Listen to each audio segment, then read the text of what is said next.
मैं इस बात पे कहूंगा, न मैं किसी से अपनी तुलना करना चाहता और न किसी की मैं आलोचना करना चाहता। जहां तक यह प्रश्न रहा कि कोई भी राजनीतिक पार्टी हो या सामाजिक दल हो, संगठन हो या कोई आध्यात्मिक मिशन हो, मुखिया तो हर जगह एक ही होगा।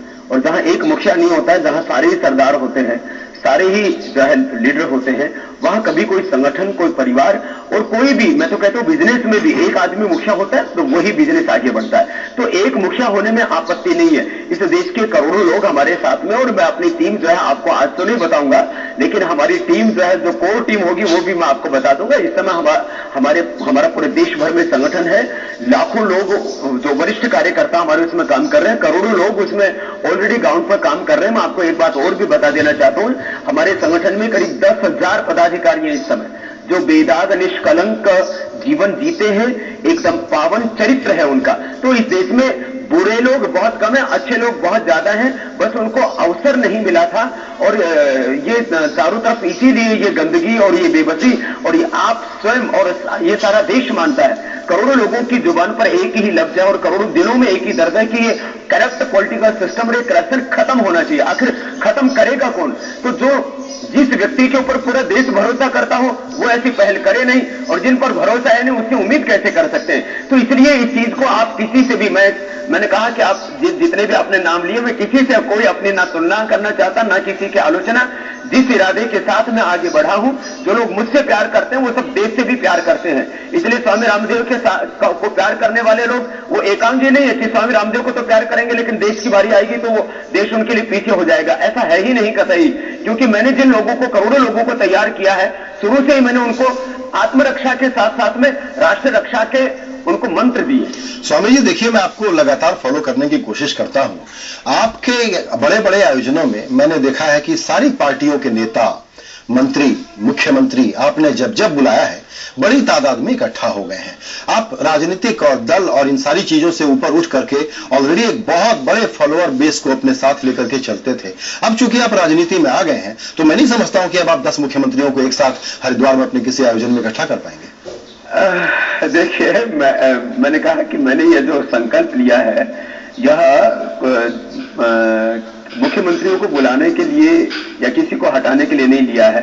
जो लोग देश से प्यार करते हैं वो आज भी मेरे साथ हैं, कल भी मेरे साथ रहेंगे, और जिनकी ईमानदार छवि है, जो निष्कलंक जीवन है, मैं उन्हीं के साथ बैठना पसंद करूंगा। वो पहले के आयोजन थे, उनमें भी जो है 99% लोग वही थे जो मुझसे दिल से प्यार करते हैं और सच्चाई से भी प्यार करते हैं। तो हर आत्मा के भीतर एक आवाज आती है। कोई भी आदमी जब बात कहीं पक्ष में खड़े होने की बात आती है तो रावण के साथ कोई खड़ा नहीं होता, राम के साथ खड़े होते, कंस के साथ नहीं, कृष्ण के साथ खड़े होते। ये तो एक जो है एक निर्विवाद सत्य है कि देश सत्य और ईमानदारी के साथ हमेशा खड़ा हुआ है। मुझे कोई भी रत्ते भर भी कोई शंका नहीं है कि मैं इसमें कामयाब नहीं होऊंगा। जब मैं घर से चला था तब तो अकेला था, और उस समय भी मैं न रुका न झुका, और उस समय न मुझे धन का आश्रय था, न राजनीति का आश्रय था, न कोई कॉर्पोरेट जगत का आश्रय था। वहां अकेले अपने आत्मबल पर आगे बढ़ा था। आज तो इस देश के करोड़ों लोग मेरे साथ जुड़ चुके हैं। तो इसलिए कोई इस मिशन में, मेरे मन में तो रत्ती भर भी प्रश्न नहीं है। आपके मन में कोई प्रश्न है संजय जी तो आप जरूर पूछना, और मैं आपको माध्यम बना करके उसका उत्तर देना चाहूंगा। संपूर्ण देशवासी का जवाब लेने की कोशिश करेंगे ब्रेक के बाद कि अब योग के बाद आप राजनीति को साधरे कैसे। CNBC आवाज पर आप देख रहे हैं खास मुलाकात योग गुरु बाबा रामदेव से। स्वामी जी, आपने अभी बातें बताई, वो तो आपका एक जो थॉट या जो दर्शन है वो है, लेकिन पॉलिटिकल इंजीनियरिंग कैसी होगी ये समझने के लिए मेरा ये सवाल है।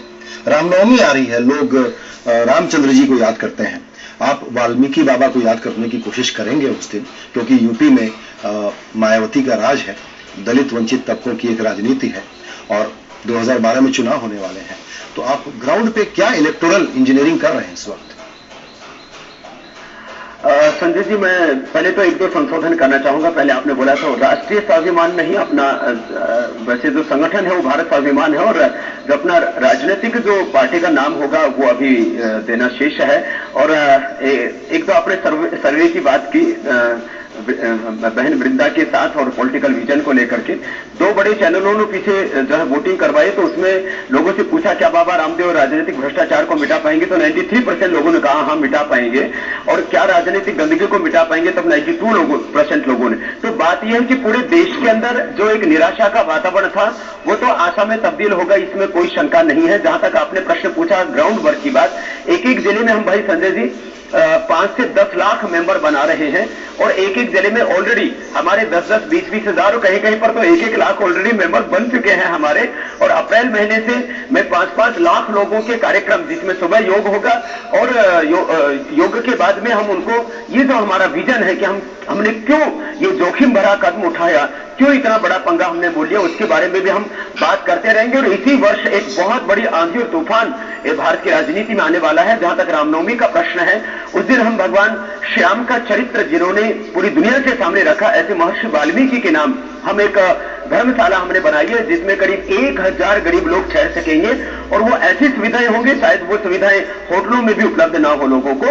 तो महर्षि वाल्मीकि के नाम से धर्मशाला, जहां पर 1000 गरीब लोग, दलित लोग, जिनके पास में आर्थिक अभाव है, वो किसी भी जाति मजहब के हो, और करीब 5000 लोगों के लिए हम संत रविदास के नाम से हम एक लंगर चला रहे हैं, जहां 5000 लोग प्रतिदिन निःशुल्क भोजन कर सकेंगे। तो ये हम एक उपहार दे रहे हैं रामनवमी के दिन इस देशवासियों को। और इसी का मैं ट्रांसलेशन ये कर रहा हूं कि बहन मायावती से अगले विधानसभा चुनाव में मुकाबले की तैयारी आप शुरू कर रहे हैं, और वहां पर अगर आपको सफल होना है तो आपका पहला निशाना जाहिर है कि रूलिंग पार्टी मायावती की होगी, ये सही है? देखिए, मैं पोगलिया साहब इसमें थोड़ा मैं संशोधन करना चाहूंगा। मेरा टारगेट अभी स्टेट नहीं है, सेंटर है, केंद्र है। कारण क्योंकि जो हमने लक्ष्य चुना है, करीब 258 लाख करोड़ रुपए जो देश के बाहर और करीब 60 लाख करोड़ रुपए देश के अंदर जो जमा है, उस काले धन की अर्थव्यवस्था को समाप्त करके उसको विकास में लगाना और देश को मजबूती से खड़ा करना। दूसरा, भ्रष्टाचार, बलात्कार, दहेज, हत्या, गो हत्या आदि के खिलाफ कानून बनाना, और भ्रष्टाचार, बलात्कार आदि के खिलाफ तो मृत्यु दंड का कानून बनाना, ये अधिकार केवल मात्र केंद्र के पास है। और तीसरा, देश के सिस्टम का स्वदेशीकरण करना, वो नीतियां और व्यवस्थाएं जो हमने जो अंग्रेजों की कुटिल नीतियों पर जिन पर देश चल रहा है, उसका भारतीयकरण करना, ये तीनों जो बड़े काम है ये हमारे केंद्र से हो सकते हैं। इसलिए हमारा ध्येय पोगलिया साहब इस समय केवल और केवल केंद्र है। ये आपने की राजनीति में जी आपने अच्छी बातें बताई, इस पर मैं विस्तार थोड़ा आपसे जानना चाहूंगा, लेकिन फिर एक छोटा सवाल मैं वापस लौट करके आऊंगा। आप यूपी में विधानसभा चुनाव नहीं लड़ेंगे? नहीं, अभी कहीं पर भी। अगला जो हमारा केवल और केवल एकमात्र ध्येय है वह है आगामी लोकसभा 2014 का लोकसभा चुनाव। बिल्कुल। इसके पहले का बैकग्राउंड आपका जल्दी भी हो जाए। अच्छा, इसके पहले का बैकग्राउंड अगर मैं देखूं तो ये एक लोगों के मन में धारणा है कि आपकी नजदीकी बीजेपी और आरएसएस से रही है। बीजेपी आरएसएस से अब आपका क्या इक्वेशन है?